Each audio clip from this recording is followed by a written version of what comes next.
Hello friends, this is villain and you watching villains intelligence programme. എല്ലാവർക്കും നമ്മുടെ പുതിയൊരു ക്ലാസ്സിലേക്ക് സ്വാഗതം. സോ നമ്മൾ എടുത്തുകൊണ്ടിരിക്കുന്ന VFA LDC എക്സാം സീരീസിലെ വളരെ പ്രധാനപ്പെട്ട മറ്റൊരു ക്ലാസ്സുമായിട്ടാണ് നമ്മൾ ഇന്ന് വന്നിരിക്കുന്നത്. ഇന്ന് നമ്മൾ നോക്കാൻ പോകുന്നത് PSC മുൻവർഷങ്ങളിൽ ചോദിച്ചുള്ള വളരെ പ്രധാനപ്പെട്ട ഭരണഘടനാ ചോദ്യങ്ങളും അതുമായി ബന്ധപ്പെടുത്തിയിട്ടുള്ള അനുബന്ധ വിവരങ്ങളും അതിൻ്റെ കൂടെ തന്നെ അതിൻ്റെ ഒറിജിനൽ സോഴ്സായ NCERT പാഠപുസ്തകങ്ങളിൽ നിന്നുള്ള ഭാഗങ്ങളും വളരെ വ്യക്തമായിട്ട് പറഞ്ഞു തരുന്ന ഒരു ക്ലാസ് ആയിരിക്കും ഇത്. അതുകൊണ്ട് തന്നെ ഈ ക്ലാസ് തീർച്ചയായും നിങ്ങൾ റാങ്ക് ഉയർത്താൻ നിങ്ങളെ സഹായിക്കും. നിങ്ങൾ വീഡിയോ അവസാനം വരെ കാണുക. വീഡിയോ ഇഷ്ടമായിട്ടെങ്കിൽ വീഡിയോ ലൈക്ക് ചെയ്യാൻ മറക്കരുത്. വീഡിയോ കണ്ടു കഴിഞ്ഞാൽ ഹൈപ്പ് എന്ന് പറയുന്ന ഒരു ബട്ടൺ ഉണ്ടാകും. ഹൈപ്പ് കൂടെ എനേബിൾ ചെയ്യാൻ the most important thing is channel subscribe ചെയ്യാത്തവരെല്ലാവരും ചാനൽ ഒന്ന് സബ്സ്ക്രൈബ് ചെയ്ത് വെച്ചേക്കുക.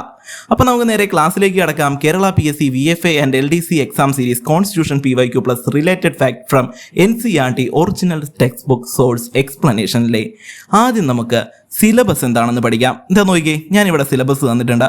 നിങ്ങൾ ഓൾറെഡി കാണുന്ന സിലബസ് തന്നെയാണ് VFAക്കും LDCക്കും ഒരുപോലെ തന്നെ. ഇന്ത്യൻ ഭരണഘടനാ ഭാഗത്ത് നിന്ന് 5 മാർക്കാണ്.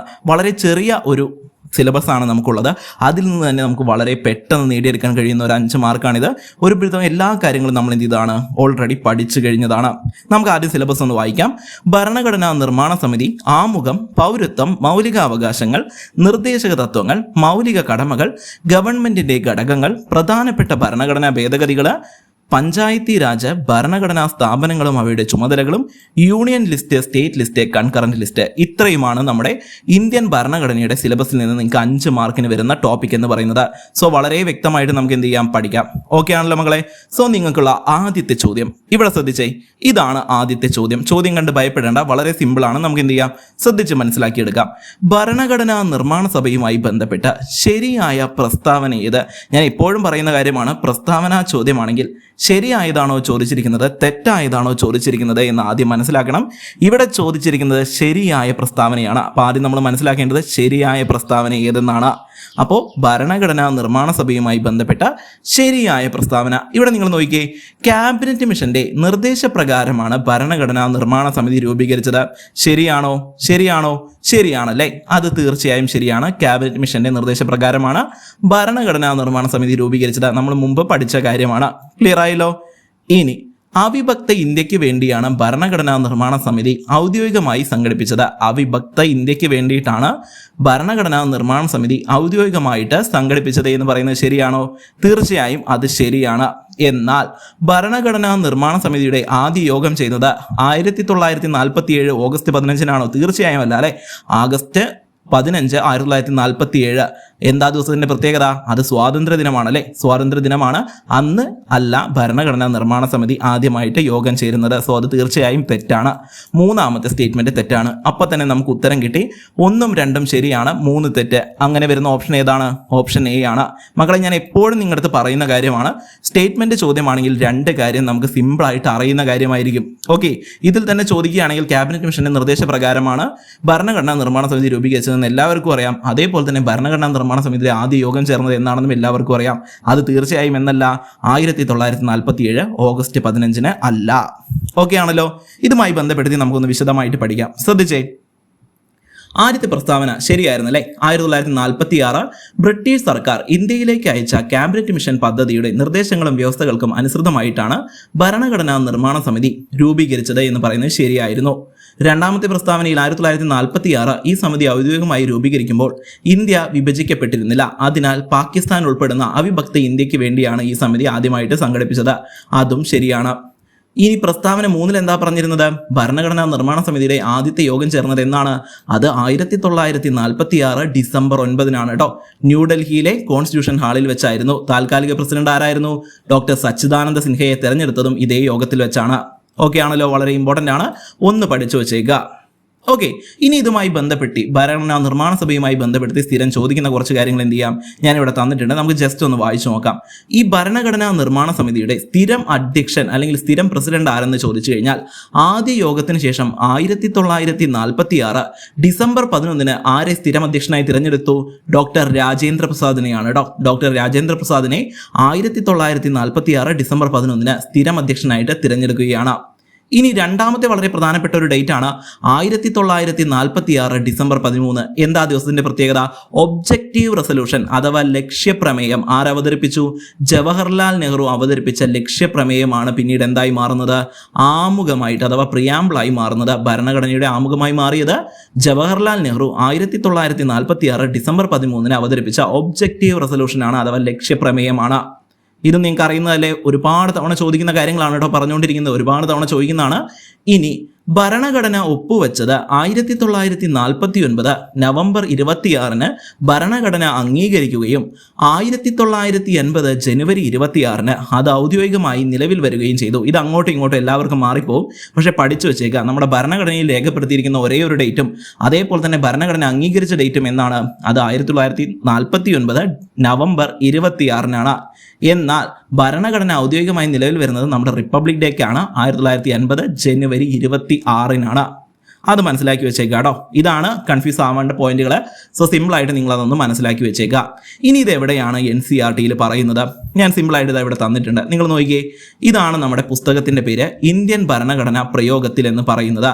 നമ്മുടെ +1 പുസ്തകമാണ്. അവിടെ വളരെ രസകരമായിട്ട് എന്ത് ചെയ്തിട്ടുണ്ട്, ഇതിനെക്കുറിച്ച് പറയുന്നുണ്ട്. അതിലെ അധ്യായം 1 ഭരണഘടന എന്തുകൊണ്ട് എങ്ങനെ. നമ്മൾ ഓൾറെഡി എടുത്തുകൊണ്ടിരിക്കുന്ന ചാപ്റ്ററാണ് NCERT സീരീസിൽ വളരെ ഡീറ്റെയിൽ ആയിട്ട് നമ്മൾ എടുത്തുകൊണ്ടിരിക്കുന്ന ഒരു ചാപ്റ്റർ കൂടിയാണ് ഭരണഘടന എന്തുകൊണ്ട് എങ്ങനെ എന്ന് പറയുന്ന ചാപ്റ്റർ കേട്ടോ. അപ്പോൾ അവിടെ വളരെ വിശദമായിട്ട് എന്ത് ചെയ്യുന്നുണ്ട്, ഈ പറയുന്ന കാര്യങ്ങൾ പറയുന്നുണ്ട്. നമുക്ക് എന്ത് ചെയ്യാം, ഒന്ന് ജസ്റ്റ് ഒന്ന് വായിച്ചു നോക്കാം. ഇത് നോക്കിയേ, ഇവിടെ പറയുന്ന ഓരോ കാര്യങ്ങളും ഇന്ത്യൻ ഭരണഘടന എങ്ങനെയാണ് രൂപപ്പെടുത്തിയതെന്ന് നമുക്ക് പരിശോധിക്കാം. അവിഭക്ത ഇന്ത്യക്ക് വേണ്ടി തെരഞ്ഞെടുത്ത ഭരണഘടനാ നിർമ്മാണ സഭയാണ് ഔപചാരികമായ ഭരണഘടന രൂപീകരിച്ചത്. അതാ കണ്ടോ, ഇതാണ് നിങ്ങളുടെ രണ്ടാമത്തെ സ്റ്റേറ്റ്മെന്റ്. കണ്ടോ, രണ്ടാമത്തെ സ്റ്റേറ്റ്മെന്റ് അവിഭക്ത ഇന്ത്യക്ക് വേണ്ടി തിരഞ്ഞെടുത്ത ഭരണഘടനാ നിർമ്മാണ സഭ എന്ന് പറയുന്നു. ഇതായിരുന്നില്ലേ നമ്മുടെ ചോദ്യത്തിൽ ഉണ്ടായിരുന്ന രണ്ടാമത്തെ സ്റ്റേറ്റ്മെന്റ്? കണ്ടോ, അവിഭക്ത ഇന്ത്യക്ക് വേണ്ടിയാണ് ഭരണഘടനാ നിർമ്മാണ സഭ എന്ന് പറയുന്നത്. അപ്പോൾ സോഴ്സിൽ വളരെ വ്യക്തമായിട്ട് നിങ്ങൾ കണ്ടു കഴിഞ്ഞു. ഇനി അടുത്ത് നോക്കിയേ, ആദ്യ സമ്മേളനം 1946 ഡിസംബർ 9 എന്ന് പറയുന്നു. ഇതല്ലേ നമ്മുടെ മൂന്നാമത്തെ സ്റ്റേറ്റ്മെന്റ്? ഇതാ നിങ്ങൾ നോക്കിയേ, മൂന്നാമത്തെ സ്റ്റേറ്റ്മെന്റ് എന്തായിരുന്നു? ഈ ഭരണഘടനാ നിർമ്മാണ സമിതിയുടെ ആദ്യ യോഗം എന്ന് പറഞ്ഞ് നമുക്ക് തെറ്റിച്ച് തന്നതായിരുന്നു രണ്ടാമത്തെ ലൈന്. നിങ്ങൾ നോക്കണം കേട്ടോ, ഇവിടെ രണ്ടാമത്തെ ലൈന് ഒരു ഹെഡിങ്ങിന് താഴെ തന്ന വെറും രണ്ടാമത്തെ ലൈനിലാണ് ഈ പറയുന്ന കാര്യങ്ങൾ പറഞ്ഞിരിക്കുന്നത്. രണ്ട് സ്റ്റേറ്റ്മെന്റ് ഒരുമിച്ച് എടുത്തിരിക്കുകയാണ്. ഇന്ത്യൻ വിഭജനത്തെ തുടർന്ന് ഭരണഘടനാ നിർമ്മാണ സഭ എന്ന നിലയിൽ 1947 ഓഗസ്റ്റ് 14 വീണ്ടും സമ്മേളിച്ചു. 1935 ഗവൺമെന്റ് ഓഫ് ഇന്ത്യ ആക്ടിലൂടെ സ്ഥാപിക്കപ്പെട്ട പ്രവിശ്യാ നിയമനിർമ്മാണ സഭകളിൽ അംഗങ്ങൾ പരോക്ഷ തെരഞ്ഞെടുപ്പിലൂടെയാണ് ഭരണഘടനാ നിർമ്മാണ സഭയിലെ അംഗങ്ങളെ തിരഞ്ഞെടുത്തത്. ഇനി ക്യാബിനറ്റ് മിഷൻ എന്നറിയപ്പെട്ട, ഇതാണ് അടുത്ത ഒന്നാമത്തെ സ്റ്റേറ്റ്മെന്റ് ഉണ്ടായിരുന്നത്. ക്യാബിനറ്റ് മിഷൻ എന്നറിയപ്പെട്ട ബ്രിട്ടീഷ് ക്യാബിനറ്റ് കമ്മിറ്റി നിർദ്ദേശ ശുപാർശ പ്രകാരം രൂപരേഖ അടിസ്ഥാനമാക്കിയാണ് ഭരണഘടനാ നിർമ്മാണ സഭ രൂപീകരിച്ചത്. ഇതായിരുന്നു നമ്മുടെ ഒന്നാമത്തെ സ്റ്റേറ്റ്മെന്റ് അല്ലെ? നമ്മുടെ ചോദ്യത്തിലുണ്ടായിരുന്ന ഒന്നാമത്തെ സ്റ്റേറ്റ്മെന്റ് കണ്ടോ, ക്യാബിനറ്റ് മിഷന്റെ നിർദ്ദേശപ്രകാരമാണ് എന്ന് പറയുന്നത്. സോ വളരെ സിമ്പിളായിട്ട് ആദ്യത്തെ പാരഗ്രാഫിൽ തന്നെ 3 സ്റ്റേറ്റ്മെന്റ് ഒരുമിച്ച് ചോദിച്ചിരിക്കുകയാണ് കേട്ടോ, വളരെ സിമ്പിളായിട്ട്. പക്ഷെ ഞാൻ എന്ത് ചെയ്യാം, ഇതുമായി ബന്ധപ്പെടുത്തി കുറച്ച് കാര്യങ്ങളൂടെ വായിക്കാം, അത് വളരെ ഇമ്പോർട്ടൻ്റ് ആണ്. ജനസംഖ്യാനുപാതികമായി എന്താ പറയുന്നത്? ഈ പദ്ധതി അനുസരിച്ച് ജനസംഖ്യാനുപാതികമായി ഓരോ പ്രവിശ്യയ്ക്കും ഓരോ നാട്ടുരാജ്യത്തിനും അല്ലെങ്കിൽ രാജ്യങ്ങളുടെ കൂട്ടത്തിനും സീറ്റുകൾ അനുവദിക്കുകയുണ്ടായി. 1:10 ലക്ഷം 1:10 ലക്ഷം എന്നതായിരുന്നു ഏകദേശ അനുപാതം. ഇതിന്റെ ഫലമായി ബ്രിട്ടീഷ് പ്രവിശ്യകളിൽ നിന്നും ബ്രിട്ടൻ നേരിട്ടുള്ള നിയന്ത്രണത്തിലുണ്ടായിരുന്ന പ്രദേശങ്ങൾ 292 അംഗങ്ങളെ തിരഞ്ഞെടുക്കേണ്ടിയുണ്ടായിരുന്നു. നാട്ടുരാജ്യങ്ങൾക്ക് 93 സീറ്റുകളും അനുവദിച്ചു. സോ ബ്രിട്ടൻ പ്രവിശ്യകളിൽ നിന്ന് 292 അംഗങ്ങളെയും നാട്ടുരാജ്യങ്ങൾക്ക് 93 സീറ്റുകളുമായിരുന്നു. അടുത്തത്, ഓരോ പ്രവിശ്യയിലെയും സീറ്റുകൾ അവരവരുടെ ജനസംഖ്യാനുപാതം അനുസരിച്ച് മുസ്ലിങ്ങൾ, സിഖുകാർ, പൊതുവിഭാഗം എന്നിങ്ങനെ 3 വിഭാഗങ്ങൾക്കിടയിൽ വീതിച്ചു നൽകി. ആനുപാതിക പ്രാതിനിധ്യ വ്യവസ്ഥയിൽ ഏക കൈമാറ്റ വോട്ട് സമ്പ്രദായം അനുസരിച്ച് എന്താണ് സിംഗിൾ ട്രാൻസ്ഫർ വോട്ട് സിസ്റ്റം എന്ന് ഞാൻ പറഞ്ഞല്ലോ, ഓൾറെഡി നമ്മൾ ക്ലാസ് എടുത്തിട്ടുണ്ട്. NCERT എന്ന് പറയുന്ന പ്ലേസ് നിങ്ങൾ ചെക്കൗട്ട് ചെയ്ത് നോക്കുക കേട്ടോ. അവിടെ വ്യക്തമായിട്ട് പറയുന്നുണ്ട് എന്താണ് സിംഗിൾ ട്രാൻസ്ഫർ വോട്ട് സിസ്റ്റം എന്ന് പറയുന്നത്. ഓക്കെ, പ്രവിശ്യ നിയമനിർമ്മാണ സഭയിലെ ഓരോ സമുദായത്തിൽപ്പെട്ട അംഗങ്ങളും അവരുടെ പ്രതിനിധികളെ തിരഞ്ഞെടുത്തു. നാട്ടുരാജ്യങ്ങളിൽ നിന്നുള്ള പ്രതിനിധികളെ കൂടിയാലോചനയിലൂടെ നിശ്ചയിക്കുവാനും തീരുമാനിച്ചു എന്ന് പറയുന്നു. ഓക്കെ, അപ്പോൾ നമ്മൾ വളരെ സിമ്പിളായിട്ട് ആദ്യത്തെ ഒരു പാരഗ്രാഫിൽ തന്നെ നമ്മൾ 3 സ്റ്റേറ്റ്മെന്റ് എടുത്തു. വളരെ സിമ്പിളായിട്ട് ഇവിടെ തന്നിരുന്നു. ഇത് ഡയറക്റ്റായി ചോദിച്ച കറക്റ്റ് സോഴ്സാണ്. വളരെ സിമ്പിളായിട്ട് നിങ്ങൾ മനസ്സിലാക്കി വെച്ചേക്കാട്ടോ. ഓക്കെ ആണല്ലോ, ക്ലിയർ അല്ലേ പറയുന്ന കാര്യങ്ങൾ? മക്കളെ, ലൈക്ക് അടിക്കാതെ ആരെങ്കിലും കാണുന്നുണ്ടെങ്കിൽ നിങ്ങളുടെ സപ്പോർട്ട് വളരെ കുറവാണ്. ഈ പറയുന്ന ചാപ്റ്ററുകളെല്ലാം കണ്ടുപിടിച്ച് ഇതിൽ നിന്ന് ഈ പറയുന്ന കാര്യങ്ങൾ തിരഞ്ഞെടുത്തെടുക്കുക പറഞ്ഞാൽ വളരെ സിമ്പിളായിട്ടുള്ളൊരു കാര്യമല്ല. ഈ പറയുന്ന പുസ്തകം മുഴുവൻ നമ്മൾ എന്ത് ചെയ്യണം, റിസർച്ച് ചെയ്ത് വേണം കൊണ്ടുവരാൻ. സോ അത്രയും എന്ത് ചെയ്യുന്നുണ്ട്, എഫേർട്ട് എടുക്കുന്നുണ്ട്. സോ നിങ്ങളുടെ ഭാഗത്തു നിന്നുള്ള ലൈക്കും സപ്പോർട്ടും തീർച്ചയായും വേണം. ലൈക്ക് അടിക്കാത്തവർ എല്ലാവരും ഒന്ന് ലൈക്ക് അടിച്ച് വെച്ചേക്കാം. സബ്സ്ക്രൈബ് ചെയ്യാത്ത എല്ലാവരും ഒന്ന് സബ്സ്ക്രൈബ് കൂടെ ചെയ്ത് വെച്ചേക്കാടോ. ശരി, നമ്മളിതാ ഇവിടെ വേറെ പ്രധാനപ്പെട്ട ഒരു കാര്യം കൂടി പറയാനുണ്ട്. ഇതും കൂടി നമുക്ക് ജസ്റ്റ് ഒന്ന് നോക്കാം. കാരണം എന്താണെന്ന് വെച്ച് കഴിഞ്ഞാൽ 1947 ജൂൺ 3 പദ്ധതി അടിസ്ഥാനമാക്കി ഇന്ത്യ വിഭജനത്തിന്റെ ഫലമായി പാകിസ്ഥാനിൽ നിന്നും തിരഞ്ഞെടുക്കപ്പെട്ടവർ ഭരണഘടനാ നിർമ്മാണ സഭയിലെ അംഗങ്ങളല്ലാതായി. ഇതോടെ ഭരണഘടനാ നിർമ്മാണ സഭയിലെ അംഗസംഖ്യ 299 കുറഞ്ഞു. 1949 നവംബർ 26 ഭരണഘടന അംഗീകരിക്കപ്പെട്ടു. കണ്ടോ ഡേറ്റ് പറയുന്നത്. അവരിൽ 284 പേർ 1980 ജനുവരി 24 അന്തിമമായി ഭരണഘടന പാസാക്കിയപ്പോൾ ഒപ്പുവെക്കാനുണ്ടായിരുന്നു. 1980 ജനുവരി 26 ഭരണഘടന നിലവിൽ വന്നു എന്ന് പറയുന്നു. രണ്ടാമത്തെ ഡേറ്റ് കേട്ടോ. അതുകൊണ്ടാണ് ഞാൻ ഈ പറയുന്ന സാധനം എക്സ്ട്രാ തന്നിരിക്കുന്നത്. ഓക്കെ, ഞാൻ എക്സ്ട്രാ കാര്യങ്ങൾ എന്ത് ചെയ്യുന്നുണ്ട്, നിങ്ങൾക്ക് തരുന്നുണ്ട്. പറയുന്ന കാര്യങ്ങളെല്ലാം പഠിച്ചു വെച്ചേക്കുക.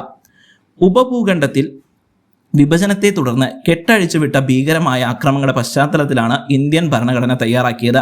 തീവ്രമായ സമ്മർദ്ദത്തിൽ നിന്നുകൊണ്ടും വിഭജനത്തെ തുടർന്നുണ്ടായ സാങ്കല്പിക്കാൻ കഴിയാത്ത കലാപങ്ങളിൽ നിന്ന് ശരിയായ പാഠം ഉൾക്കൊണ്ടും ഭരണഘടന തയ്യാറാക്കുന്നതിൽ അസാമാന്യമായ മനക്കരുത്ത് ഭരണഘടനാ നിർമ്മാതാക്കൾ പ്രകടിപ്പിച്ചു. ഒരു പുതിയ പൗരത്വ സങ്കല്പത്തിന് ഭരണഘടന രൂപം നൽകി. ഇവിടെ ന്യൂനപക്ഷ വിഭാഗങ്ങൾ സുരക്ഷിതരായിരിക്കണമെന്നും അതേസമയം മതപരമായ സമത്വം പൗരത്വ അവകാശത്തിന് മാനദണ്ഡമായിരിക്കില്ലെന്നും വ്യക്തമാക്കപ്പെട്ടു എന്ന് പറയുന്നു. ഇവിടെ ഒരുപാട് ഡേറ്റുകൾ പറയുന്നുണ്ട്. അതുകൊണ്ടാണ് ഞാൻ ഈ പാരഗ്രാഫ് കൂടെ തന്നു കേട്ടോ. ഇതുകൂടെ ജസ്റ്റ് എന്ത് ചെയ്യുക, ഒന്ന് പഠിച്ചു വെച്ചേക്കുക. ഓക്കെ ആണല്ലോ. ഇനി നമ്മൾ നേരെ അടുത്ത ചോദ്യത്തിലേക്ക് പോവുകയാണ്. ഇതാണ് നമ്മുടെ രണ്ടാമത്തെ ചോദ്യം. മക്കളെ, കുറച്ച് സ്പീഡ് ഉണ്ടായിരിക്കും. ഞാൻ പറഞ്ഞല്ലോ, ഇത്രയും കാര്യങ്ങൾ വളരെ ചുരുങ്ങിയ സമയത്തേക്ക് നിങ്ങളിലേക്ക് എത്തിക്കാൻ വേണ്ടിയിട്ടാണ് കുറച്ച് സ്പീഡിൽ പോകുന്നത്. മനസ്സിലാവാത്തവരൊന്ന് സ്ലോ ആക്കി കേൾക്കുക, അല്ലെങ്കിൽ ഒന്നുകൂടെ ഒന്ന് റിവൈൻഡ് അടിച്ച് കേട്ടേക്കാടോ.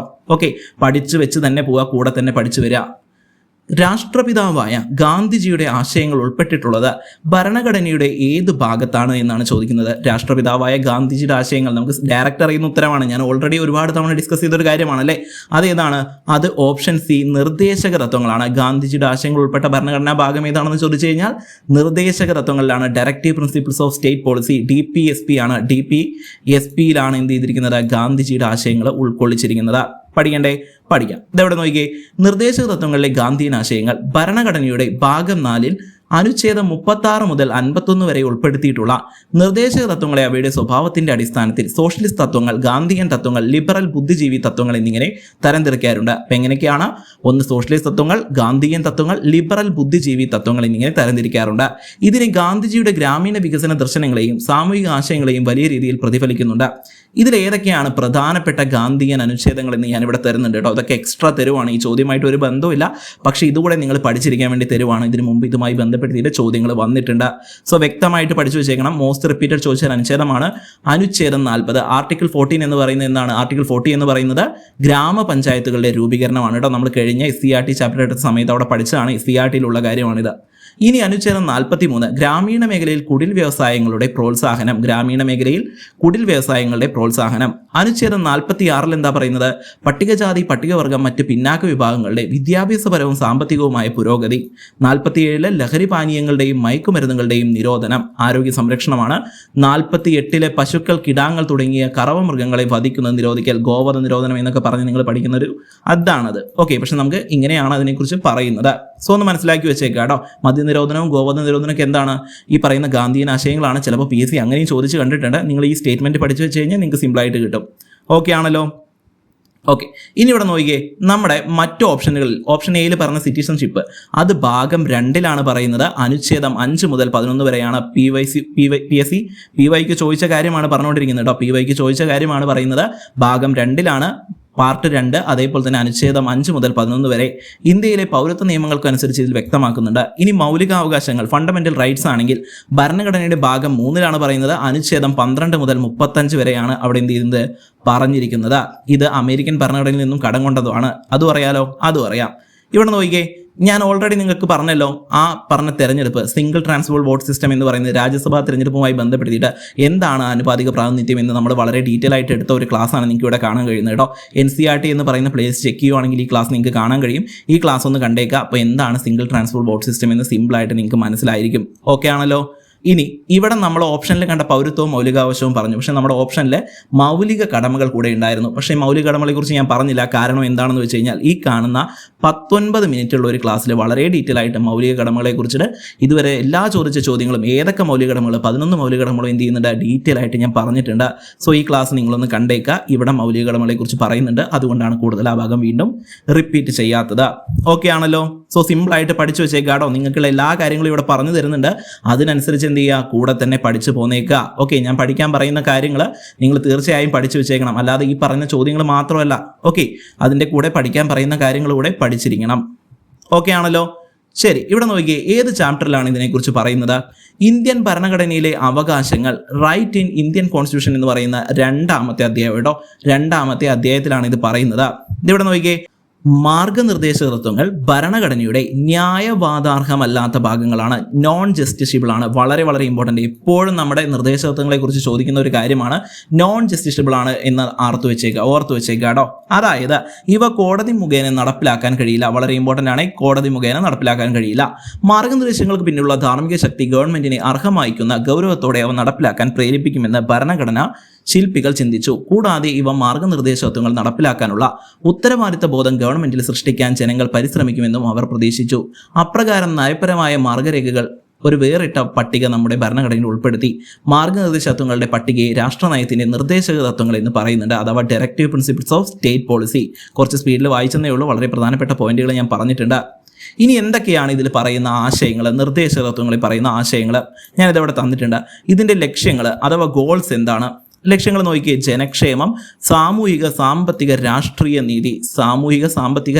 നീതി, ജീവിത നിലവാരം മെച്ചപ്പെടുത്തൽ, വിഭവങ്ങളുടെ തുല്യ വിതരണം, അന്തർദേശീയ സമാധാനം പരിപോഷിപ്പിക്കുക. ഒരുപാട് തവണ ചോദിച്ചാണ് കേട്ടോ. നിർദ്ദേശ തത്വങ്ങളുടെ ലക്ഷ്യങ്ങൾ എന്തൊക്കെയാണെന്ന് ചോദിച്ചു കഴിഞ്ഞാൽ ഈ ആദ്യം തന്നിരിക്കുന്ന ഗോൾസ് എന്ന് പറയുന്ന ഭാഗങ്ങളാണ് എന്ത് ചെയ്തിരിക്കേണ്ടത്, നിങ്ങൾ പഠിച്ചിരിക്കേണ്ടത്. ഇനി എന്തൊക്കെയാണ് നയങ്ങൾ? ഈ നയങ്ങളിലാണ് നമ്മൾ നേരത്തെ പറഞ്ഞ കാര്യങ്ങൾ പറയുന്നത്. ഏകീകൃത സിവിൽ കോഡ്, ലഹരി പാനീയങ്ങളുടെ ഉപയോഗം നിരോധിക്കൽ. കണ്ടോ, ലഹരി പാനീയങ്ങളുടെ ഉപയോഗം ഗാന്ധിയൻ ആശയമാണ്. കുടിൽ വ്യവസായങ്ങളെ പരിപോഷിപ്പിക്കുക ഗാന്ധിയൻ ആശയമാണ്. ഉപയോഗമുള്ള കന്നുകാലികളുടെ കശാപ്പ് നിരോധിക്കുക ഗാന്ധിജിയുടെ ആശയമാണ്. അതേപോലെ തന്നെ ഗ്രാമപഞ്ചായത്തുകൾ രൂപീകരിക്കുക, ആർട്ടിക്കിൾ 40 എന്ന് പറയുന്നത് ഗാന്ധിജിയുടെ ആശയമാണ്. സോ വളരെ സിമ്പിളായിട്ട് നമുക്ക് മനസ്സിലായി, ഇത് NCERT സോഴ്സ് ആണ്. ഡീറ്റെയിൽ ആയിട്ട് എന്ത് ചെയ്തിട്ടുണ്ട്, ഇവിടെ തന്നിട്ടുണ്ട്. ഓക്കെ ആണല്ലോ? ഇനി എന്താണ് ന്യായവാർഹമല്ലാത്ത അവകാശങ്ങൾ എന്ന് പറയുന്നത്? നോൺ ജസ്റ്റിഷ്യബിൾ ആണ് എന്ന് പറയാൻ കാരണം മതിയായ ഉപജീവന മാർഗം, സ്ത്രീക്കും പുരുഷനും തുല്യ ജോലിക്ക് തുല്യ വേതനം. അതിലങ്ങനെ പറയുന്നുണ്ട്, സ്ത്രീക്കും പുരുഷനും തുല്യ ജോലിക്ക് തുല്യ വേതനം. സാമ്പത്തിക ചൂഷണത്തിനെതിരെയുള്ള അവകാശം, തൊഴിലിനുള്ള അവകാശം, ശിശുപാലനത്തിനും 6 വയസ്സിന് താഴെയുള്ള പ്രായമുള്ള കുട്ടികളുടെ വിദ്യാഭ്യാസവും ഇവിടെ വരുന്നുണ്ട്, ഈ പറയുന്ന ഭാഗത്ത് വരുന്നുണ്ട്. സോ ഞാൻ ഡീറ്റെയിൽ ആയിട്ട് ഇതൊക്കെ പറഞ്ഞു തന്നിട്ടുള്ളതാണ്. എന്ത് ചെയ്യുക, നിങ്ങൾ വ്യക്തമായിട്ട് പഠിച്ചു വെച്ചേക്കുക. അധ്യായം 2ലാണ് എന്ത് പറയുന്നത്, മാർഗനിർദ്ദേശ തത്വങ്ങളെക്കുറിച്ച് പറയുന്നത് കേട്ടോ. ഇതേ അധ്യായത്തിൽ തന്നെ മൗലികാവകാശങ്ങളെക്കുറിച്ചും ആമുഖത്തെക്കുറിച്ചും ഒക്കെ പറയുന്നുണ്ട്. സോ സിമ്പിളായിട്ട് നിങ്ങൾ എന്ത് ചെയ്തിരിക്കുക, പഠിച്ചു വെച്ചേക്കുക. ഓക്കെ ആണല്ലോ? ഇനി ഇവിടെ നോക്കിക്കേ, ഇതാണ് നമ്മുടെ അടുത്ത ചോദ്യം. എന്താ പറയുന്നത്?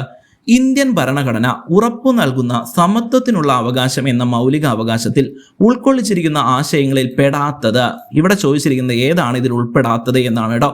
ഉൾപ്പെടാത്തത് ഏതാണ് എന്നാണ് നമ്മൾ ആദ്യം പറയേണ്ടത്. ഇവിടെ നോക്കിയേ, ഇവിടെ എന്താ ചോദിച്ചിരിക്കുന്നത്, ഏതൊക്കെയാണ് ഉൾപ്പെടാത്തത് എന്നാണ്. നമുക്ക് സിമ്പിളായിട്ട് നോക്കാം. എന്താണ് പറയുന്നത്? സമത്വത്തിനുള്ള അവകാശമാണ് കേട്ടോ. ഇവിടെ നോക്കിയേ, മതഭാഷാ ന്യൂനപക്ഷങ്ങൾക്ക് സ്വന്തം ഇഷ്ടപ്രകാരം വിദ്യാഭ്യാസ സ്ഥാപനങ്ങൾ ആരംഭിക്കുന്നതിനുള്ള അവകാശം, അത് സമത്വത്തിനുള്ള അവകാശത്തിൽ ഉൾപ്പെടുന്നതല്ല. സോ ഒന്നും ഉൾപ്പെടുന്നില്ല. എല്ലാ ഓപ്ഷനിൽ വരുന്നതുകൊണ്ട് തന്നെ നമുക്ക് അടുത്ത് നോക്കാം. ജാതി, മതം, ലിംഗം, ജനനസ്ഥലം എന്നിവയുടെ അടിസ്ഥാനത്തിലുള്ള വിവേചനം തീർച്ചയായും സമത്വത്തിനെതിരാണ് അല്ലേ. സോ 2 ഉൾപ്പെടുന്നുണ്ട്. സ്ഥാനപ്പേരുകൾ നിർത്തലാക്കൽ, അതുണ്ട്. സ്ഥാനപ്പേരുകൾ, പദവി പേരുകളൊക്കെ നിർത്തലാക്കലും ഉൾപ്പെടുന്നുണ്ട്. പൊതു നിയമനങ്ങളിൽ അവസര സമത്വം, അതും എന്താണ്, ഇതിൽ ഉൾപ്പെടുന്നതാണ്. സോ 1 ഇതിൽ ഉൾപ്പെടുന്നില്ല, അതായത് B. 1 മാത്രം ഉൾപ്പെടുന്നില്ല. ഓപ്ഷൻ B ആണ് നമ്മുടെ ശരി ഉത്തരം. ഓക്കെ ആണല്ലോ? അതുമായി ബന്ധപ്പെടുത്തി കുറച്ച് കാര്യങ്ങൾ നമുക്ക് പഠിക്കാം. ഇവിടെ നോക്കിയേ, ഭരണഘടനയുടെ ഭാഗം 3-ൽ അനുച്ഛേദം 14 മുതൽ 18 വരെയാണ് സമത്വത്തിനുള്ള അവകാശം. അപ്പോൾ ഭാഗം 3-ലാണ് മൗലികാവകാശങ്ങളെ കുറിച്ച് പറയുന്നത്. അതിൽ തന്നെ അനുച്ഛേദം 14 മുതൽ 18 വരെയാണ് സമത്വത്തിനുള്ള അവകാശം, അഥവാ റൈറ്റ് ടു ഇക്വാലിറ്റി എന്ന് പറയുന്നത്. പ്രസ്താവനയിൽ എന്താ പറയുന്നത്? 1-ാമത്തെ പ്രസ്താവന സമത്വത്തിലുള്ള അവകാശത്തിൽ പെടാത്ത പ്രസ്താവനയാണിത്. മതഭാഷാ ന്യൂനപക്ഷ വിദ്യാഭ്യാസ സ്ഥാപനങ്ങൾ സ്ഥാപിക്കുന്നതിനും ഭരിക്കാനുമുള്ള അവകാശം ഭരണഘടനയിലെ സാംസ്കാരികവും വിദ്യാഭ്യാസപരവുമായ അവകാശങ്ങളുടെ കൾച്ചറൽ ആൻഡ് എഡ്യൂക്കേഷണൽ റൈറ്റ്സ് അനുച്ഛേദം 30-ന്റെ ഭാഗമാണ്. ആയതിനാൽ ഇത് സമത്വത്തിനുള്ള അവകാശത്തിൽ ഉൾപ്പെടുന്നില്ല എന്ന് പറയുന്നു. മനസ്സിലായോ? അതെവിടെയാണ് ഉൾപ്പെടുന്നത്? കൾച്ചറൽ ആൻഡ് എഡ്യൂക്കേഷണൽ റൈറ്റിലാണ്. ഓക്കെ, ഇനി പ്രസ്താവന 2, വിവേചനം നിരോധിക്കൽ അനുച്ഛേദം 15 പ്രകാരം ഉൾപ്പെടുന്നുണ്ട്. സ്ഥാനപ്പേരുകൾ നിർത്തലാക്കൽ അനുച്ഛേദം 18 പ്രകാരം ഉൾപ്പെടുന്നുണ്ട്. പൊതു നിയമനങ്ങളിൽ അവസര സമത്വം അനുച്ഛേദം 16 പ്രകാരവും ഉൾപ്പെടുന്നുണ്ട്. ഓക്കെ ആണല്ലോ? അപ്പോൾ ഉൾപ്പെടാത്തത് അനുച്ഛേദം 30-ൽ വരുന്നതാണ്. അത് സാംസ്കാരികവും വിദ്യാഭ്യാസപരമായ അവകാശമാണ്. ഓക്കെ ആണല്ലോ? സിമ്പിളായിട്ട് ഞാൻ പറഞ്ഞു തന്നിട്ടുണ്ട്. ഇനി ഇവിടെ നോക്കിയേ, സമത്വത്തിനുള്ള അവകാശങ്ങൾ ഇവിടെ സിമ്പിളായിട്ട് ഞാൻ ഒരൊറ്റ നോട്ടത്തിൽ എന്ന് പറയുന്ന രീതിയിൽ ഇവിടെ തന്നിട്ടുണ്ട്. 14 മുതൽ 18 വരെ. അനുച്ഛേദം 14 നിയമത്തിന് മുന്നിൽ എല്ലാവരും സമരാണ് എന്ന് പറയുന്നതാണ്. അനുച്ഛേദം 15 ജാതി, മതം, ലിംഗം, ജനനസ്ഥലം എന്നിവയുടെ അടിസ്ഥാനത്തിലുള്ള വിവേചനം നിരോധിക്കലാണ്. ആർട്ടിക്കിൾ 16 പൊതു നിയമനത്തിൽ സർക്കാർ ജോലികളിൽ എല്ലാവർക്കും തുല്യമായ അവസരം ഉറപ്പാക്കലാണ്. ഇനി അനുച്ഛേദം 17 എന്താണ്? അയിത്ത നിർമ്മാർജ്ജനമാണ് കേട്ടോ. അതെന്താണ്? അബോളിഷൻ ഓഫ് അൺടച്ചബിലിറ്റി ആണ്. ഇത് PSC പരീക്ഷയിൽ എപ്പോഴും ചോദിക്കുന്നതാണ്. കാരണം എന്താണെന്ന് വെച്ച് കഴിഞ്ഞാൽ മഹാത്മാഗാന്ധി കി ജയ് എന്ന് വിളിച്ച് പാസ്സാക്കപ്പെട്ട ഒരേ ഒരു അനുച്ഛേദം ഏതാണെന്ന് ചോദിച്ചാൽ അത് അനുച്ഛേദം 17 ആണ്. ഒരുപാട് തവണ ചോദിച്ചിട്ടുള്ളതാണ് കേട്ടോ. ഇനി അനുച്ഛേദം 18 രാജകീയമായ സ്ഥാനപ്പേരുകൾ അഥവാ ടൈറ്റിൽസ് നിർത്തലാക്കല. മനസ്സിലായല്ലോ? ഇത്രയുമാണ് എന്ത് സമത്വത്തിനുള്ള അവകാശം 14 മുതൽ 18 വരെ ഉൾപ്പെടുന്നത്. ഓക്കെ, ഇനി ഇത് ഏത് ചാപ്റ്ററിലാണ് പറയുന്നത്? ഞാനിതോടെ ഫുള്ള് തന്നിട്ടുണ്ട്, പക്ഷെ ഞാൻ എല്ലാം വായിക്കുന്നില്ല കേട്ടോ. നിങ്ങൾക്ക് ഫുൾ അറിയാൻ വേണ്ടി ഞാനിവിടെ തന്നതേ ഉള്ളൂ. അധ്യായം 2 ഇതൊന്നും മനസ്സിലാക്കി വെച്ചേക്കാം. ഇന്ത്യൻ ഭരണഘടനയിലെ അവകാശങ്ങളെ കുറിച്ചാണ് പറയുന്നത്. ഇന്ത്യൻ ഭരണഘടനയിലെ അവകാശങ്ങൾ, അതിന് ഞാൻ സമത്വത്തിനുള്ള അവകാശം, അതാണ് നമ്മുടെ ചോദ്യം. അതുമായി ബന്ധപ്പെടുത്തിയിട്ട് എന്ത് പഠിക്കാം. കാരണം മൗലികാവകാശങ്ങൾ ഫുള്ള് ഞാനിവിടെ തന്നിട്ടുണ്ട്. അതായത് ഇനി ആ ചാപ്റ്റർ പഠിക്കാൻ സമയമില്ലാത്തവർക്ക് തീർച്ചയായും ഉപകാരപ്പെടുത്താം. അതിനാണ് ഞാൻ ഇങ്ങനെ ഒരൊറ്റ നോട്ടത്തിൽ എന്ന രീതിയിൽ ആ ചാപ്റ്ററിൽ തന്ന കാര്യങ്ങൾ കട്ട് ചെയ്ത് ഇവിടെ വെച്ചിരിക്കുന്നത് കേട്ടോ. അതൊരൊറ്റ പേജിലുള്ളതായിരുന്നു. സോ ഞാനിത് ഇങ്ങനെ കൊള്ളുന്ന രീതിയിൽ ഇവിടെ വെച്ചിട്ടുണ്ട്. നമുക്ക് സമത്വത്തിനുള്ള അവകാശത്തെക്കുറിച്ച് പഠിക്കാം. ഞാനൊന്ന് വായിക്കാം. നിയമത്തിന് മുന്നിൽ തുല്യത അവിടെ പറഞ്ഞതാണല്ലോ. തുല്യ നിയമ പരിരക്ഷ, മതം, വർഗം, ജാതി, ലിംഗം, ജനസ്ഥലം എന്നിവയുടെ അടിസ്ഥാനത്തിലുള്ള വിവേചനങ്ങളുടെ നിരോധനം, ഇത് നമുക്കുണ്ടായിരുന്നു. ഹോട്ടലുകൾ, കടകൾ, കിണറുകൾ, കുളങ്ങൾ, പൊതുസ്ഥാനഘട്ടങ്ങൾ, പൊതുനിരത്തുകൾ എന്നിവിടങ്ങളിൽ തുല്യ പ്രവേശനം, പൊതുജോലികളിൽ അവസര സമത്വം, ഇത് നമുക്കുണ്ടായിരുന്നു. അയിത്ത നിർമ്മാർജ്ജനം, സ്ഥാനപ്പേരുകൾ നിർത്തലാക്കൽ, ഇത് നമുക്കുണ്ടായിരുന്നു. ഈ ഒരു സ്റ്റേറ്റ്മെന്റ് ഉണ്ടായിരുന്നു, ഈ ഒരു സ്റ്റേറ്റ്മെന്റ് ഉണ്ടായിരുന്നു, ഈ ഒരു സ്റ്റേറ്റ്മെന്റ് ഉണ്ടായിരുന്നു. ഈ 3 സ്റ്റേറ്റ്മെന്റ് നമ്മുടെ ചോദ്യത്തിൽ വളരെ വ്യക്തമായിട്ട് ഇതുപോലെ തന്നെ തന്നിട്ടുണ്ടായിരുന്നു അല്ലേ? സോ നമുക്ക് സിമ്പിളായിട്ട് മനസ്സിലായി സമത്വത്തിനുള്ള അവകാശത്തിലാണ് ഇത് ഉൾപ്പെടുന്നത്. ഓക്കെ ആണല്ലോ. ഇനി നമ്മൾ നേരത്തെ പറഞ്ഞ സാംസ്കാരികവും വിദ്യാഭ്യാസപരമായ അവകാശത്തിൽ മറ്റേത് പറയുന്നുണ്ടോ? ന്യൂനപക്ഷ വിഭാഗങ്ങൾക്ക് വിദ്യാഭ്യാസ സ്ഥാപനങ്ങൾ ആരംഭിക്കുന്നതിനുള്ള അവകാശം. കണ്ടോ, വളരെ സിമ്പിളായിട്ട് ഇതാ ഇവിടെ പറയുന്നുണ്ട്. ന്യൂനപക്ഷ വിഭാഗങ്ങൾക്ക് വിദ്യാഭ്യാസ സ്ഥാപനങ്ങൾ ആരംഭിക്കുന്നതിനുള്ള അവകാശം എവിടെയാണ് വരുന്നത്? അത് സാംസ്കാരികവും വിദ്യാഭ്യാസപരവുമായ അവകാശങ്ങളിലാണ് കേട്ടോ. സിമ്പിളായിട്ട് ഞാനത് പ്രൂവ് ചെയ്തേ. സിമ്പിളായിട്ട് അങ്ങ് പഠിച്ചു വെച്ചേക്കുക. വളരെ സിമ്പിളാണ്. ഈ ചാപ്റ്ററുമായി ബന്ധപ്പെടുത്തി ഒരുപാട് ചോദ്യങ്ങൾ വരുന്നുണ്ട്. അധ്യായം 2 പഠിച്ചു വെച്ചേക്കണം. ഇന്ത്യൻ ഭരണഘടനയിലെ അവകാശങ്ങൾ. ഓക്കെ ആണല്ലോ. ഇതാ സമത്വ അവകാശം വീണ്ടും ഞാനിവിടെ തന്നിട്ടുണ്ട്. ഡീറ്റെയിൽ ആയിട്ട് പറയുന്ന കാര്യങ്ങളാണ്. ഒന്ന് ജസ്റ്റ് ഒന്ന് വായിച്ചു നോക്കിയേക്കാടോ. ഈ പറയുന്ന കാര്യങ്ങൾ തന്നെയാണ്. അതൊന്ന് എലോബറേറ്റ് ചെയ്ത് തന്നിരിക്കുന്നു എന്ന് മാത്രം. സോ നിങ്ങൾക്ക് അതൊന്ന് വായിച്ചു നോക്കാൻ വേണ്ടി തന്നതാണെന്ന് മാത്രം. സിമ്പിളായിട്ട് എന്ത് ചെയ്യുക, വായിച്ച് പഠിച്ചു വെച്ചേക്കാം. ഞാനിതെല്ലാം വായിച്ച് പോകുമ്പോഴേക്കും സമയം ഒരുപാട് പോകും. നമ്മൾ നേരത്തെ പറഞ്ഞ കാര്യങ്ങളെല്ലാം എന്ത് ചെയ്തിട്ടുണ്ട് ഇവിടെ പറയുന്നുണ്ട്. ഞാൻ വേണമെങ്കിൽ ആദ്യത്തെ ഒരു പാരഗ്രാഫ് മാത്രം വായിക്കാം. അവിടുന്ന് തന്നെ നമുക്ക് ഉത്തരം കിട്ടും. ഓക്കെ, ഇവിടെ നോക്കിയേ. സമത്വത്തിനുള്ള ഇത്തരത്തിലുള്ള അല്ലാത്തതുമായ എല്ലാ വിവേചനത്തെയും ദൂരീകരിക്കാൻ ശ്രമിക്കുന്നു. പൊതുസ്ഥലങ്ങളായ കടകൾ, ഭോജനശാലകൾ, വിനോദ കേന്ദ്രങ്ങൾ, കിണറുകൾ, സ്നാനഘട്ടങ്ങൾ, ആരാധനാലയങ്ങൾ എന്നിവിടങ്ങളിൽ പ്രവേശിക്കാൻ തുല്യ അവസരം നൽകുന്നു. ജനനം, മതം, ലിംഗം, വർണ്ണം, ജാതി, വർഗം എന്നിവയുടെ അടിസ്ഥാനത്തിൽ യാതൊരു വിവേചനവും പാടില്ല. മേൽപ്പറഞ്ഞ കാര്യങ്ങളുടെ അടിസ്ഥാനത്തിൽ പൊതുനിയമനങ്ങളിൽ യാതൊരു വിവേചനവും അനുവദിക്കില്ല. മുൻകാലങ്ങളിൽ സമൂഹത്തിൽ ഇത്തരം തുല്യ പ്രവേശനം പ്രാവർത്തികമാകാതിരുന്നതിനാൽ അതുകൊണ്ട് തന്നെ ഈ അവകാശങ്ങൾ വളരെ പ്രധാനപ്പെട്ടതാണ്. മനസ്സിലായല്ലോ. ഇതാ ആർട്ടിക്കിൾ 18 പ്രകാരം സ്ഥാനപ്പേരുകൾ നൽകുന്നത് നിർത്തലാക്കുന്നതും ഈ പറയുന്ന ഭാഗത്ത് വരുന്നതാണ്.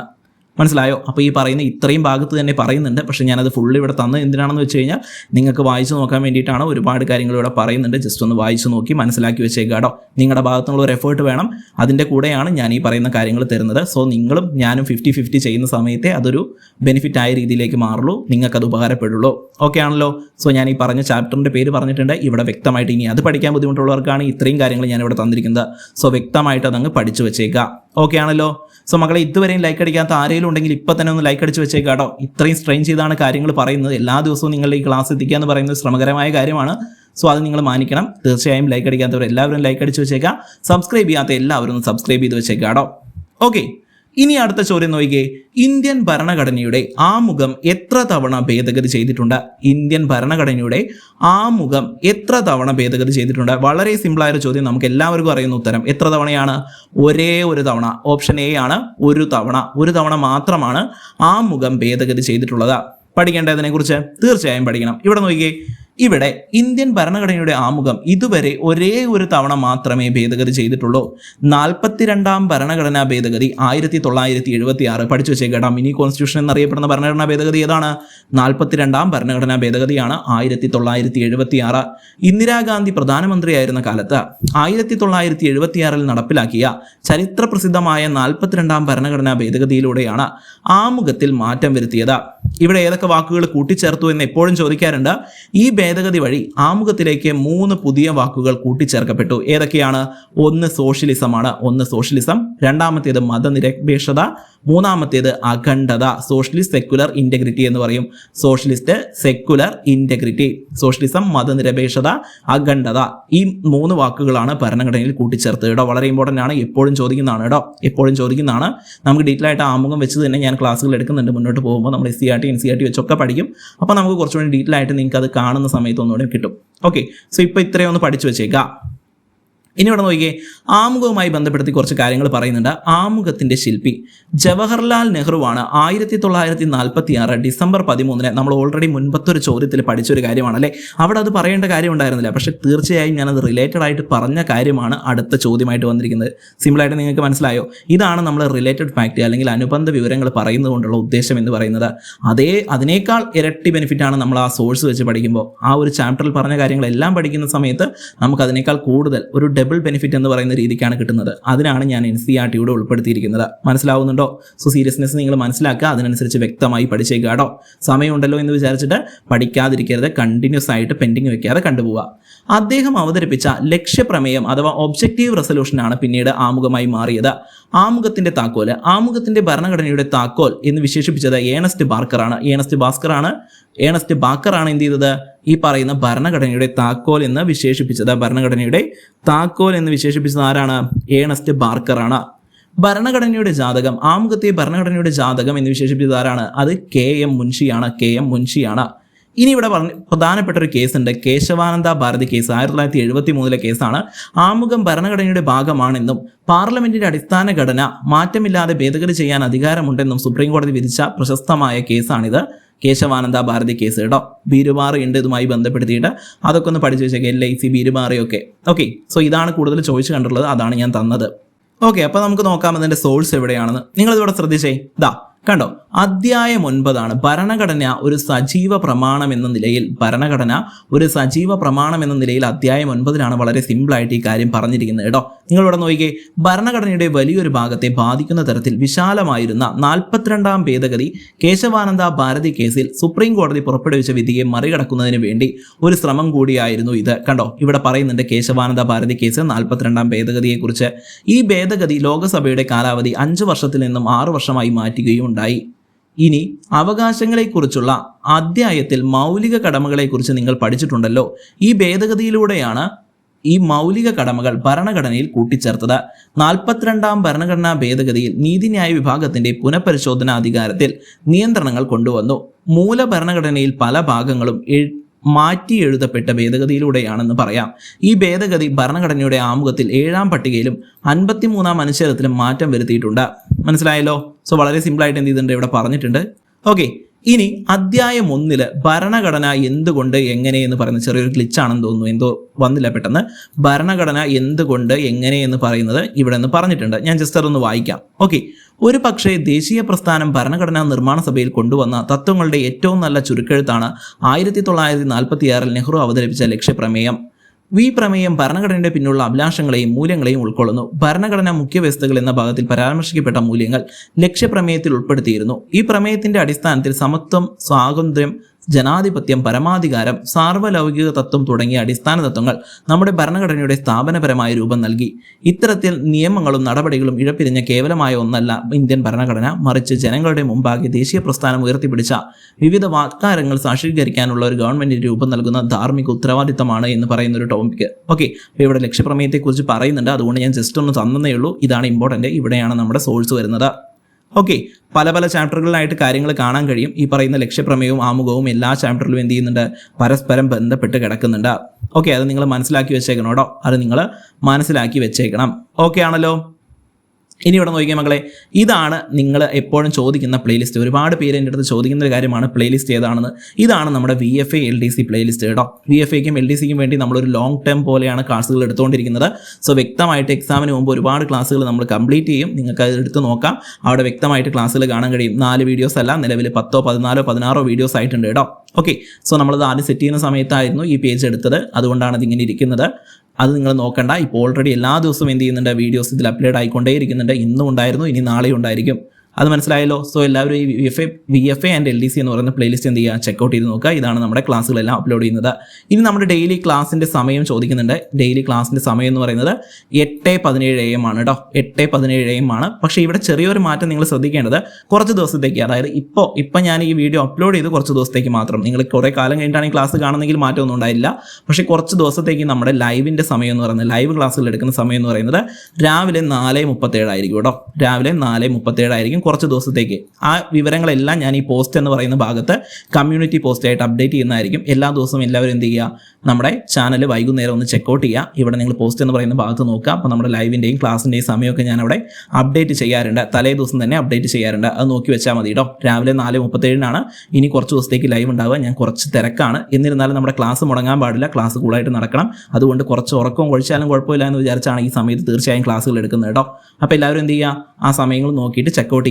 ഇവിടെ ഒന്ന് ശ്രദ്ധിച്ചേക്കുക, പോസ്റ്റ് എന്ന് പറയുന്ന ഭാഗം ഒന്ന് ചെക്കൗട്ട് ചെയ്തേക്കുക. അവിടുത്തെ പറയുന്ന സമയത്തിനനുസരിച്ച് നിങ്ങൾ ലൈവ് ആയാലും ക്ലാസ്സുകളായാലും കൃത്യമായിട്ട് കാണുക കേട്ടോ.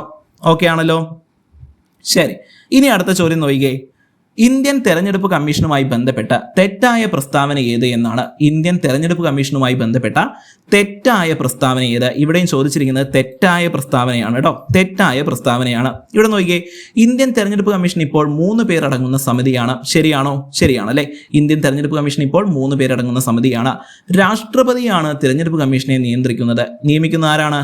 രാഷ്ട്രപതിയാണ് നിയമിക്കുന്നത്. അതും എന്താണ്? ശരിയാണ്. തിരഞ്ഞെടുപ്പ് നടത്താൻ വിപുലമായ ഉദ്യോഗസ്ഥ ബന്ധം തിരഞ്ഞെടുപ്പ് കമ്മീഷനുണ്ട്. തീർച്ചയായും ഇല്ല. തിരഞ്ഞെടുപ്പ് നടത്താൻ വിപുലമായ ഉദ്യോഗസ്ഥ വൃന്ദമാർക്കില്ല, തിരഞ്ഞെടുപ്പ് കമ്മീഷനില്ല. അപ്പോൾ 3 തെറ്റാണ്. 3 തെറ്റാണ്. നിങ്ങൾക്ക് മനസ്സിലായല്ലേ? 3 വരുന്ന എത്ര ഓപ്ഷൻ ഉണ്ടെന്ന് നോക്കിയേ. 3 വരുന്നത്, അപ്പോൾ ഇവിടെ 1ഉം 2ഉം എന്ന് പറയുന്നുണ്ട്. 1, 2 ശരിയാണെന്ന് നമുക്ക് ഓൾറെഡി മനസ്സിലായി. അപ്പോൾ ഇതല്ല. ഇനി ഇവിടെ 1ഉം 2ഉം ശരിയാണെന്ന് നമുക്ക് മനസ്സിലായി. ഇവിടെ 3 ഇല്ല. അപ്പോൾ എന്താണ്? ഇതുമല്ല. ഇനി 3ഉം 4ഉം എന്നാണ് ഇവിടെ പറയുന്നത്. 3ഉം 4ഉം എന്ന് പറയുന്ന ഒരു ഓപ്ഷന് 3 എന്ന് പറയുന്ന ഒരു ഓപ്ഷൻ ഉണ്ട്. സോ നമുക്ക് 4 ഒന്ന് വായിച്ചു നോക്കണം. രാഷ്ട്രപതി, ഉപരാഷ്ട്രപതി, രാജ്യസഭ, ലോകസഭ, സംസ്ഥാന നിയമസഭാ തെരഞ്ഞെടുപ്പുകൾ നടത്തുന്നത് ഇന്ത്യൻ തെരഞ്ഞെടുപ്പ് കമ്മീഷനാണ്. തീർച്ചയായും ശരിയാണ്. ഇതിനു മുമ്പ് ഞാൻ പഞ്ചായത്ത് രാജിൻ്റെ ക്ലാസ് എടുത്ത സമയത്ത് അവിടെ വ്യക്തമായി നിങ്ങളെ പഠിപ്പിച്ച കാര്യമാണ് അല്ലേ. ഈ പറയുന്ന തദ്ദേശ സ്വയംഭരണ സ്ഥാപനങ്ങളിലെ തെരഞ്ഞെടുപ്പ് മാത്രമാണ് സംസ്ഥാന തെരഞ്ഞെടുപ്പ് കമ്മീഷൻ. ബാക്കി എല്ലാം ആരാണ്? അത് ഇന്ത്യൻ തെരഞ്ഞെടുപ്പ് കമ്മീഷനാണ്. സോ 4ഉം ശരിയാണ്. അപ്പോൾ ഈ ഓപ്ഷനും അല്ല. നമ്മുടെ ഉത്തരം എന്ന് പറയുന്നത് ഓപ്ഷൻ ബി ആണ്. 3 മാത്രം തെറ്റാണ്. ഓക്കെ ആണല്ലോ. ഇവിടെ നോക്കിയേ, പ്രസ്താവന 1 ശരിയാണെന്ന് ഞാൻ ഓൾറെഡി പറഞ്ഞു. 1989 വരെ തെരഞ്ഞെടുപ്പ് കമ്മീഷൻ ഏകാംഗ സമിതിയായിരുന്നു. അതായത് 1 മെമ്പർ ബോഡിയായിരുന്നു. എന്നാൽ നിലവിൽ ചീഫ് ഇലക്ഷൻ കമ്മീഷണറും മറ്റ് 2 ഇലക്ഷൻ കമ്മീഷണർമാരും ഉൾപ്പെടുന്ന 3 അംഗ സമിതിയായിട്ടാണ് നിലവിലുള്ളത്. മൾട്ടി മെമ്പർ ബോഡിയാണ് നിലവിൽ. ഇനി പ്രസ്താവന 2, ഭരണഘടനയുടെ അനുച്ഛേദം 324 പ്രകാരം ചീഫ് ഇലക്ഷൻ കമ്മീഷണറെയും മറ്റ് കമ്മീഷണർമാരെയും നിയമിക്കുന്നത് ഇന്ത്യൻ രാഷ്ട്രപതിയാണ്. പ്രസ്താവന 4ഉം ശരിയാണ്. രാജ്യത്തെ പ്രധാനപ്പെട്ട പൊതു തെരഞ്ഞെടുപ്പുകളായ രാഷ്ട്രപതി, ഉപരാഷ്ട്രപതി, പാർലമെന്റ്, ലോകസഭ, രാജ്യസഭ ചേർന്നാണ് പാർലമെന്റ്, ലോകസഭ, രാജ്യസഭ, പ്രസിഡന്റ് ചേർന്നാണ് പാർലമെന്റ്. അവിടെയുള്ള സഭകൾ എന്ന് ചോദിച്ചാൽ ലോകസഭയും രാജ്യസഭയും. സംസ്ഥാന നിയമസഭകൾ അഥവാ ലെജിസ്ലേറ്റീവ് അസംബ്ലീസ് എന്നിവ നടത്തുന്ന കേന്ദ്ര തെരഞ്ഞെടുപ്പ് കമ്മീഷനാണ്. ഇവിടുത്തെ ഇലക്ഷൻ നടത്തുന്ന ആരാണ്? കേന്ദ്ര തെരഞ്ഞെടുപ്പ് കമ്മീഷനാണ്.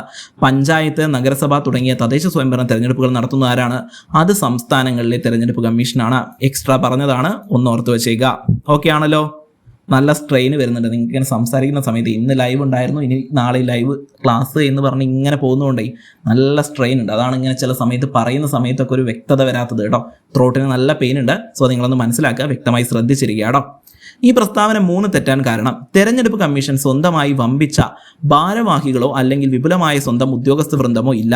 തിരഞ്ഞെടുപ്പ് പ്രഖ്യാപിച്ചു കഴിഞ്ഞാൽ കേന്ദ്ര സംസ്ഥാന സർക്കാരുകളിലെ ജീവനക്കാരും അധ്യാപകരും ഭരണപരമായ മറ്റു ഉദ്യോഗസ്ഥരുമാണ് തിരഞ്ഞെടുപ്പ് ഡ്യൂട്ടിക്കായി കമ്മീഷൻ വിനിയോഗിക്കുന്നത്. നമ്മൾ കാണാമല്ലേ, നമ്മൾ ഇലക്ഷന് പോകുന്ന സമയത്ത് ഏതെങ്കിലും സ്കൂളിലത്തെ ടീച്ചേഴ്സ് ആയിരിക്കും, പല ഓഫീസിലുള്ള വ്യക്തികളായിരിക്കും എന്ത് ചെയ്തിട്ടുണ്ടാവുക, ഈ പറഞ്ഞ ഇലക്ഷൻ ഡ്യൂട്ടിക്കായിട്ട് വന്നിട്ടുണ്ടായിരിക്കുക. അതിന് പ്രത്യേക എന്തില്ല, വിപുലമായ ഉദ്യോഗസ്ഥ വൃന്ദം ഇല്ല. കേന്ദ്ര സംസ്ഥാന സർക്കാരുകളിലുള്ള ജീവനക്കാരെയാണ് ഇതിനെ നിയോഗിക്കുന്നത് എന്നാണ് പറയുന്നത്. നമുക്കറിയാം. ഇനി ഈ എക്സ്ട്രാ ആയിട്ട് കുറച്ച് ഫാക്ടുകൾ ഞാൻ ഇവിടെ തരുന്നുണ്ട്. ഭരണഘടനാ ഭാഗം, ഇവിടെ ഭരണഘടനാ ഭാഗം പാർട്ട് 15 അനുച്ഛേദം 324 324 മുതൽ 329 വരെയാണ് തിരഞ്ഞെടുപ്പുകളെ കുറിച്ച് പറയുന്നത് കേട്ടോ. തിരഞ്ഞെടുപ്പുകളെ കുറിച്ച് പറയുന്ന അനുച്ഛേദങ്ങൾ 324 മുതൽ 29 വരെയാണ്. രൂപീകരണം 1980 ജനുവരി 25. ഈ ദിവസമാണ് നമ്മൾ ദേശീയ സമ്മതിദായക ദിനമായിട്ട് ആചരിക്കുന്നത്. നാഷണൽ വോട്ടേഴ്സ് ഡേ ആയിട്ട് ആചരിക്കുന്നത് ജനുവരി 25 ആണ്. അന്നാണ് രൂപീകരിച്ചത്. ആദ്യത്തെ ചീഫ് ഇലക്ഷൻ കമ്മീഷണർ ആരാണെന്ന് ഇപ്പോഴും ചോദിക്കുന്നതാണ്. സുകുമാർ സെൻ ആണ് കേട്ടോ. ആദ്യത്തെ ചീഫ് ഇലക്ഷൻ കമ്മീഷണർ ആരാണ്? സുകുമാർ സെൻ ആണ്. സുകുമാർ സെൻ. ആദ്യത്തെ വനിതാ ചീഫ് ഇലക്ഷൻ കമ്മീഷണർ ആരാണ്? അത് VS രമാദേവിയാണ് കേട്ടോ. VS രമാദേവിയാണ്. അപ്പോൾ ആരാണ് നിലവിലെ ചീഫ് ഇലക്ഷൻ കമ്മീഷണർ? ദേശീയ നിലവിലെ ചീഫ് ഇലക്ഷൻ കമ്മീഷണർ ആരാണെന്ന് നിങ്ങളൊന്ന് കമന്റ് ചെയ്ത് വെച്ചേക്കുക കേട്ടോ. ഓക്കെ, നിങ്ങളുടെ അടുത്തുള്ളൊരു ചോദ്യമാണ്. ഇനി ഇതിന്റെ സോഴ്സ് അധ്യായം 3 തിരഞ്ഞെടുപ്പും പ്രാതിനിധ്യവും എന്ന് പറയുന്ന ഭാഗത്താണ്. ഇത് നമ്മൾ ഓൾറെഡി എടുത്തുകൊണ്ടിരിക്കുന്ന ചാപ്റ്ററാണ്. ഇതിന്റെ ക്ലാസ്സുകൾ നമ്മൾ എന്ത് ചെയ്തിട്ടുണ്ട്? NCERT ആ പറയുന്ന പ്ലേലിസ്റ്റിൽ അപ്ലോഡ് ചെയ്യുന്നുണ്ട് കേട്ടോ. സ്വതന്ത്ര തെരഞ്ഞെടുപ്പ് കമ്മീഷനെ കുറിച്ച് നമ്മൾ അവിടെ വ്യക്തമായി പഠിച്ചു കഴിഞ്ഞതാണ്. ഇവിടെ നോക്കിയേ, തെരഞ്ഞെടുപ്പ് വ്യക്തിസ്ഥതയും പ്രക്രിയയും സ്വതന്ത്ര നീതിപൂർവ്വമാണെന്ന് ഉറപ്പുവരുത്തുന്നതിന് വേണ്ടി ഇന്ത്യയിൽ നിരവധി ശ്രമങ്ങൾ നടത്തിയിട്ടുണ്ട്. തെരഞ്ഞെടുപ്പ് നടപ്പും മേൽനോട്ടവും വഹിക്കുന്നത് സ്വതന്ത്ര തെരഞ്ഞെടുപ്പ് കമ്മീഷന്റെ രൂപീകരണം എന്നത് ഇതിലേറ്റവും പ്രധാനപ്പെട്ടതാണ്. ഭരണഘടനയുടെ 324 വകുപ്പ് പ്രകാരം ഇന്ത്യയിൽ വോട്ടർ പട്ടിക തയ്യാറാക്കുന്നതിനും തിരഞ്ഞെടുപ്പ് നടത്തിപ്പിൽ മേൽനോട്ടം വഹിക്കുന്നതിനും നിർദ്ദേശങ്ങൾ നൽകുന്നതിനും നിയന്ത്രണങ്ങൾ ഉറപ്പുവരുത്തുന്നതിനും ഒരു സ്വതന്ത്ര തെരഞ്ഞെടുപ്പ് കമ്മീഷനുണ്ട്. ഭരണഘടനയിലെ വാക്കുകൾ വളരെ പ്രധാനപ്പെട്ടതാണ്. ഇത് ഭരണഘടനയിൽ തന്നെ പറയുന്നതാണ്. 324 വകുപ്പ് പ്രകാരം പറയുന്ന ഡെഫിനിഷനാണ്. ഒന്ന് പഠിച്ചു വെച്ചേക്കുക. വോട്ടർ പട്ടിക തയ്യാറാക്കുന്നതിനും തിരഞ്ഞെടുപ്പ് നടത്തിപ്പിൽ മേൽനോട്ടം വഹിക്കുന്നതും നിർദ്ദേശങ്ങൾ നൽകുന്നതിനും നിയന്ത്രണങ്ങൾ ഉറപ്പുവരുത്തുന്നതും ഒരു സ്വതന്ത്ര തെരഞ്ഞെടുപ്പ് കമ്മീഷനുണ്ട്. ഭരണഘടനയിൽ ഈ വാക്കുകൾ വളരെ പ്രധാനപ്പെട്ടതാണ്. കാരണം അവ തെരഞ്ഞെടുപ്പുമായി ബന്ധപ്പെട്ട എല്ലാ വിഷയങ്ങളും തെരഞ്ഞെടുപ്പ് കമ്മീഷന്റെ സുപ്രധാന പങ്ക് നൽകുന്നു. ഭരണഘടനയുടെ ഈ വ്യാഖ്യാനം സുപ്രീം കോടതിയും അംഗീകരിച്ചിട്ടുണ്ട്. ഇനി ഇന്ത്യൻ തെരഞ്ഞെടുപ്പ് കമ്മീഷനെ സഹായിക്കുന്നതിന് ഓരോ സംസ്ഥാനങ്ങളിലും മുഖ്യ തെരഞ്ഞെടുപ്പ് ഉദ്യോഗസ്ഥനുണ്ട്. തദ്ദേശ സ്വയംഭരണ സ്ഥാപനങ്ങളിലേക്കുള്ള തെരഞ്ഞെടുപ്പുകൾ നടത്തുന്നത് ഉള്ള ഉത്തരവാദിത്തം ഇന്ത്യൻ തെരഞ്ഞെടുപ്പ് കമ്മീഷൻ നിക്ഷിപ്തമല്ല. ഇവിടെ തന്നെ ആദ്യത്തെ സ്റ്റേറ്റ്മെന്റിലുള്ള ഉത്തരവാണല്ലേ. അവിടെ 4ാമത്തെ സീനിൽ നമ്മൾ പറഞ്ഞ കാര്യമാണ് ഇവിടെ തന്നിരിക്കുന്നത്. ഇങ്ങനെ അല്ല എന്ന് പറയുമ്പോൾ മറ്റേതെല്ലാം ആണ് എന്നാണ് അർത്ഥം. ഇന്ത്യൻ തെരഞ്ഞെടുപ്പ് കമ്മീഷനിൽ വ്യത്യസ്തമായ സംസ്ഥാനത്ത് സ്വതന്ത്രമായി പ്രവർത്തിക്കുന്ന സംസ്ഥാന തെരഞ്ഞെടുപ്പ് കമ്മീഷണർമാരാണ് തദ്ദേശ ഗവൺമെന്റിലേക്കുള്ള തെരഞ്ഞെടുപ്പുകൾ നടത്തുന്നതും. ഇന്ത്യൻ തെരഞ്ഞെടുപ്പ് കമ്മീഷന്റെ ഒരു ഏകാംഗ സമിതിയോ ബഹുഅംഗ സമിതിയോ ആകാം. 1989 വരെ ഇതൊരു ഏകാംഗ സമിതിയായിരുന്നു. എന്നാൽ തെരഞ്ഞെടുപ്പ് കമ്മീഷനെ ബഹുഅംഗ സമിതിയാക്കുക എന്ന ലക്ഷ്യത്തെ മുൻനിർത്തി 1989 പൊതു തെരഞ്ഞെടുപ്പിന് തൊട്ടു മുമ്പ് 2 തെരഞ്ഞെടുപ്പ് കമ്മീഷണർമാരെ കൂടെ നിയമിച്ചു. അതാണ് നിലവിൽ 3 എന്ന് പറഞ്ഞിട്ട് നമ്മൾ സ്റ്റേറ്റ്മെന്റിൽ കണ്ടത് കേട്ടോ. ഇനി മുഖ്യ തെരഞ്ഞെടുപ്പ് കമ്മീഷണറാണ് തെരഞ്ഞെടുപ്പ് കമ്മീഷന്റെ അധ്യക്ഷൻ. എന്നാൽ മറ്റു തെരഞ്ഞെടുപ്പ് കമ്മീഷണർമാരെക്കാൾ കൂടുതൽ അധികാരങ്ങൾ അദ്ദേഹത്തിനില്ല. ഒരു കൂട്ടായ സമിതി എന്ന നിലയ്ക്ക് തെരഞ്ഞെടുപ്പുമായി ബന്ധപ്പെട്ട തീരുമാനങ്ങൾ എടുക്കുന്നതിൽ മുഖ്യ തെരഞ്ഞെടുപ്പ് കമ്മീഷണർക്കും കമ്മീഷൻ അംഗങ്ങൾക്കും തുല്യ അധികാരമാണ് ഉണ്ടാവുക. മന്ത്രിസഭയുടെ ഉപദേശത്തിന്റെ അടിസ്ഥാനത്തിൽ രാഷ്ട്രപതിയാണ് തെരഞ്ഞെടുപ്പ് കമ്മീഷണർമാരെ നിയമിക്കുന്നത്. ഇതായിരുന്നു നമ്മുടെ അടുത്ത സ്റ്റേറ്റ്മെന്റ്. അപ്പോൾ നിങ്ങൾക്ക് മനസ്സിലായല്ലോ, വ്യക്തമായിട്ട് സോഴ്സിൽ നിന്ന് NCERT പാഠപുസ്തകത്തിൽ നിന്ന് ചോദിച്ച ഒരു ഡീറ്റെയിൽഡ് ചോദ്യമായിരുന്നത്.